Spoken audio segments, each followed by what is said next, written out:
Hello everyone, it's me Pavlo, and as I already made a spoiler for these earphones in my previous review, it's time to talk about them. So it's Noble Audio Ronin, or in short Noble Ronin, which sounds in my opinion really nice, and it's their co-flagship. So technically they are more affordable compared to their flagship Viking Ragnar, but actually it's $100 more affordable, so 4,000 and 3,900 for this model.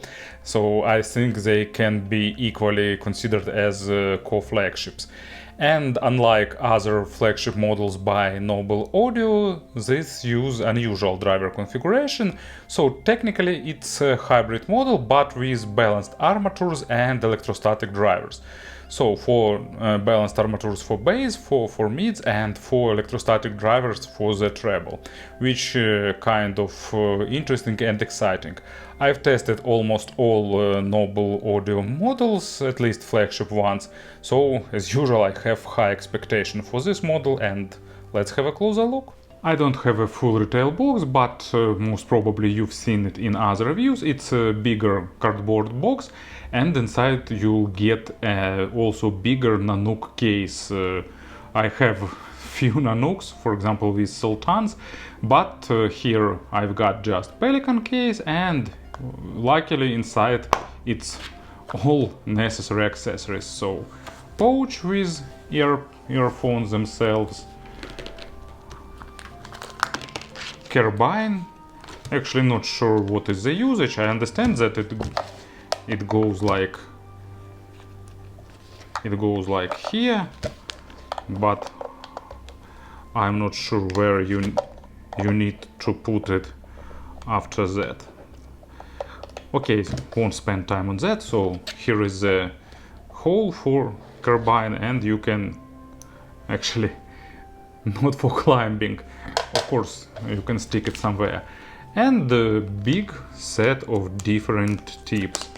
So with retail packaging you'll get some organizer for that, but I've got the best organizer of all times, that this Ziploc.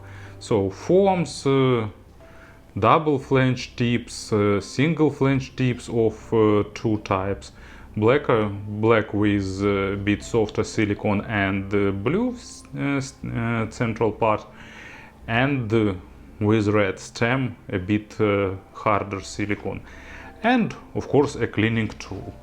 So basically accessory set is just what you need. Here are earphones themselves. On photos they looked a bit dull compared to that rich metal case of Viking Ragnar, but in real life it's pretty interesting material. It looks really three-dimensional, and they have different type of color combination. There are bluer case shells. This one is on the grayer side of things, but still looks really attractive, and Noble wrote that it's some in-house development material, and these shells are CNC'd same as they do for the Prestige series. Of course shell is pretty big. It's it has that ergonomic shape, but to fit inside crossover and 12 drivers, definitely they require a lot of space, and also of course they need to make it thick and reliable. But luckily my ears are close in shape to this classical ergonomic shape, so they fit into my ears pretty well.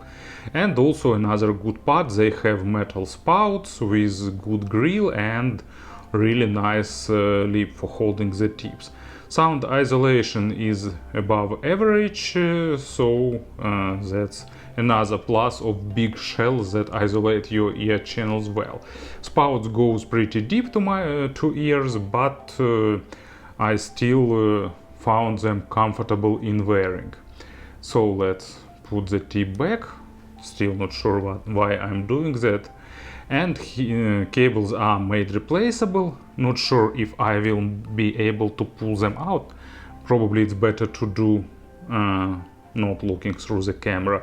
So here used classical 2-pin connectors, and they are fitting really tightly, so you'll need to apply a force to disconnect them. But from another hand, that means that they will serve you for a long time. Cable, of course, really interesting. There is ear hook, but it's pretty soft one, and it's some really sophisticated wire in terms of internal design. It's hybrid. Actually, if you're interested, it's better to read detailed description on the Noble website, because as far as I understand, it's like complex combination of gold-plated, silver-plated and regular copper. Also, you can see here combination of silver, gray and blue, which looks also pretty unique and attractive. Cable not super soft, but definitely on the softer side of things, so comfortable in wearing and usage, and pretty low, and it has pretty low microphonic effect. As you can see, splitter is customly developed for the Noble, looks also pretty sleek, and here is 4 wires going down to the connector of your choice. So in my case it's 4.4mm Pentacon. So in terms of all exterior things, as you can see, it's all done on a great level, as you can expect for this price tire. And of course, about the sound. Sound is the most important thing here. Without great sound, of course, no one will pay any attention at this model. But it's Noble Audio, so it gives high expectations for their sound. And I gave them 48 hours of burn-in. There were no big changes in sound, so instead of burning them in, I'd really recommend you to experiment with tips, because they gives you a noticeably different result. And for me, this blue stem tips sound the most clean and probably most refined. With foam tips, you'll noticeably reduce treble and make sound darker and warmer. Double flange tips actually don't fit well into my ears at all, so I didn't get with them a good seal, and because of that they sound a bit screamy and harsh.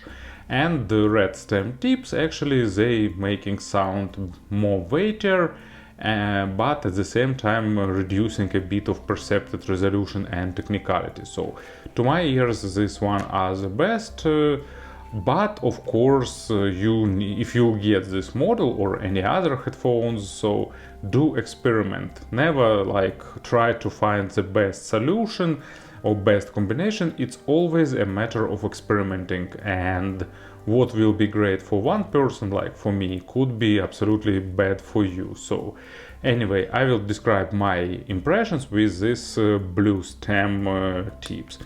So speaking step by step, bass here is really good if you like balanced armature type of representation. It has lot of deep rumble, but more of punch and speed and texturing. So it goes deep, of course, to the maximum depth, but main accent here shifted to more of mid bass, and it has really good weight.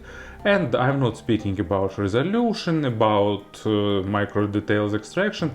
It's superb, and actually these micro details are slightly highlighted here, because these earphones trying to be not like natural reference, they're trying to be a bit fun.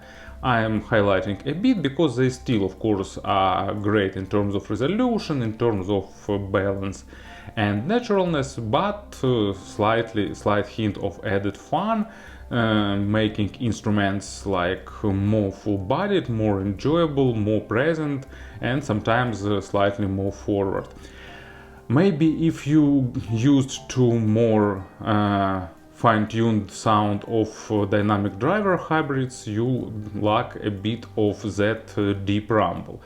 But I'm usually listening more music with main accent on mid bass, so I prefer this tuning because of it's more enjoyable, but it's of course subjective. So basically, in some people say that they are lacking the deep bass presence.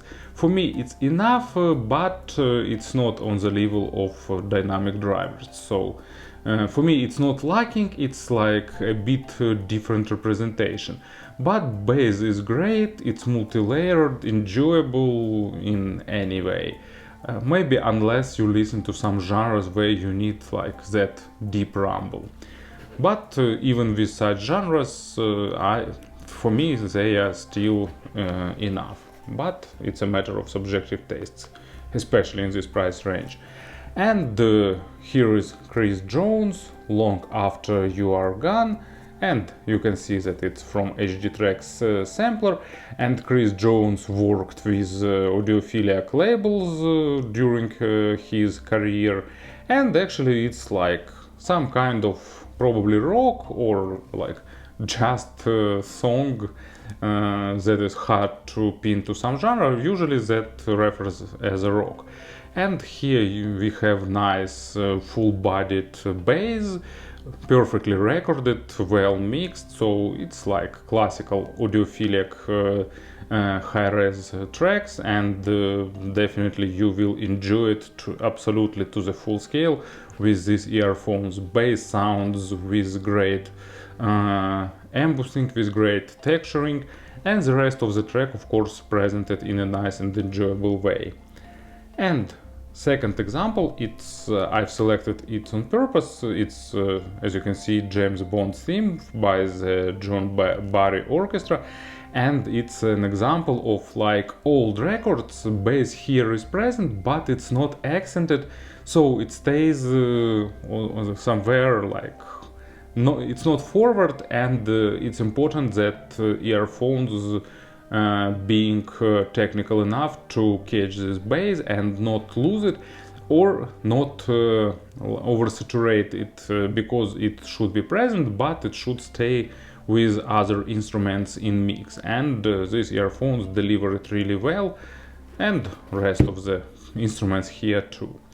Mid frequencies are for those who like slightly forward representation, for those who like slightly boosted dynamics and boosted emotions. They have great resolution, they have great amount of micro details, but at the same time they're not focusing on that micro details, they not try to sound monitoring. Instead they boosting dynamics a little bit and gives you great emotions, great sense of presence for vocals, for some instruments and stuff like that. So if you like vocal, I kind of think that it will be great here. But also other instruments sound enjoyable and well balanced and well mixed together. Of course they require superb quality of record to show the full potential and great source, but I think it's like minimum requirements for such earphones. They build great imaginary stage, not the best in this price tier, but of course with great width and nice 3D positioning and stuff.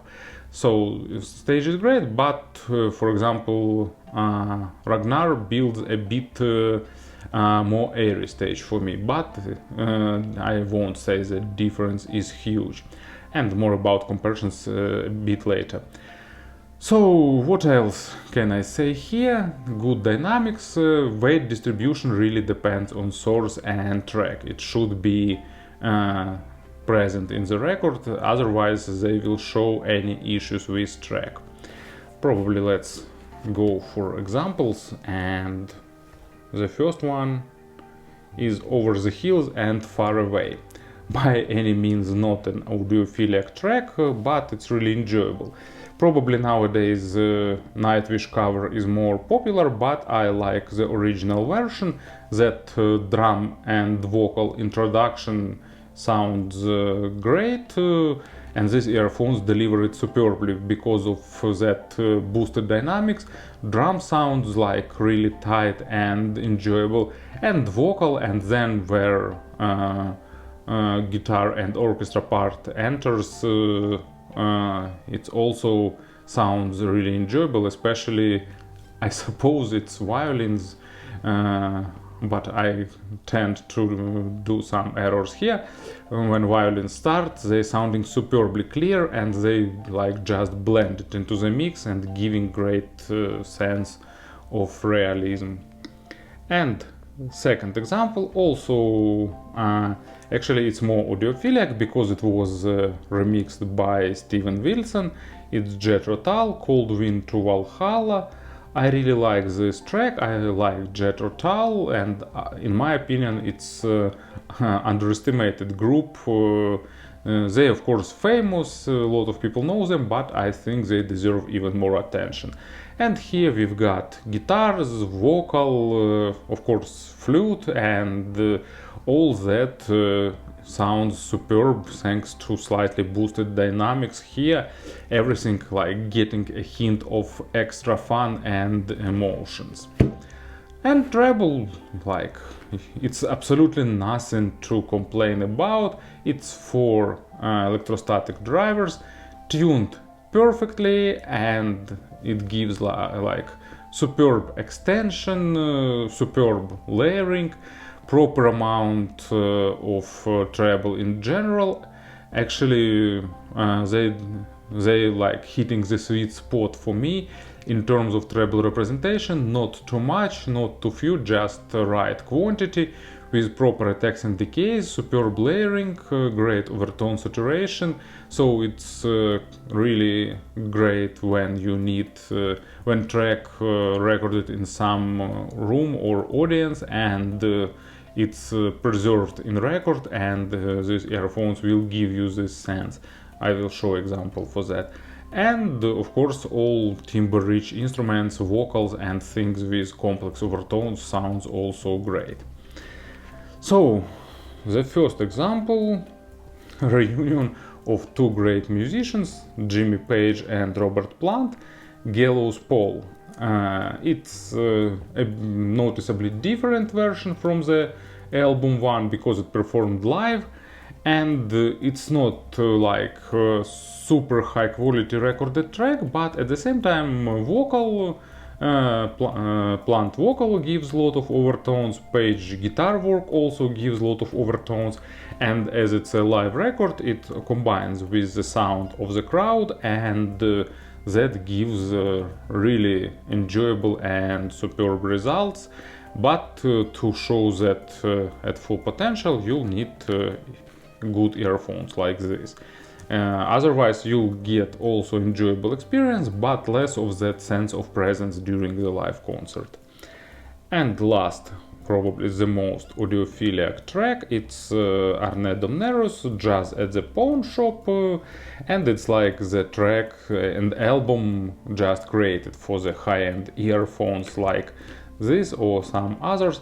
And this track is recorded live in nightclub, and it captured all the sound of that nightclub with audience, with all that like not big room. Of course it's not small, but it's like not some concert hall, and waiters working, people clapping, some sounds of dishes and cups and other stuff. So really immersive experience, and these earphones give it to you thanks to the great balance, and of course it's a superb music also, not just about the ambience. Speaking about the pairing, they require some good source, probably from the top segment. Maybe not ultra top, but definitely at least entry top level. But of course they scale great with the source. They don't require any huge any amount of power, so it's not a matter of power, it's a matter of control and resolution and other stuff. Speaking about the comparisons, probably the only model I can compare, because my experience is limited here, it's exactly Ragnar, Viking Ragnar. So Ragnar will give you more like rumble and more dense, deeper layers of bass. At the same time, resolution will be slightly lower compared to balanced armatures here, but actually due to rumble and more full-bodied presence, you won't probably be able to focus on that micro contrast, and it's more a matter of subjective preferences. Either you like more rumble or either you like more punch. In terms of mids and treble, actually Ragnar sounded more natural, drier, and more I don't know, more monitoring, more sterile for me. It of course gives a bigger spacious stage and superb focus on the micro contrast with that enjoyment of any slightest details. But for me, actually Ronin gives a better, more musical, more enjoyable and emotional representation, and at the same time it's slightly less bright to my ears, so I prefer it more, and actually that's why my Ragnars were low-end unit, and Ronin I will keep for myself in my collection. Also worth mentioning Noble Sultan, but Sultan it's like more weightier, more warmer in representation, slightly more relaxed and giving you a bit different perspective. So here you'll get more of details and at the same time about the same amount of emotions and other things. So it's my new addition to my high-end collection. Soon I will tell about yet another new pretty expensive IEMs, more affordable than those, but still really interesting. So I hope that this review was useful. Thank you for listening, thank you for your attention, and of course have a great day.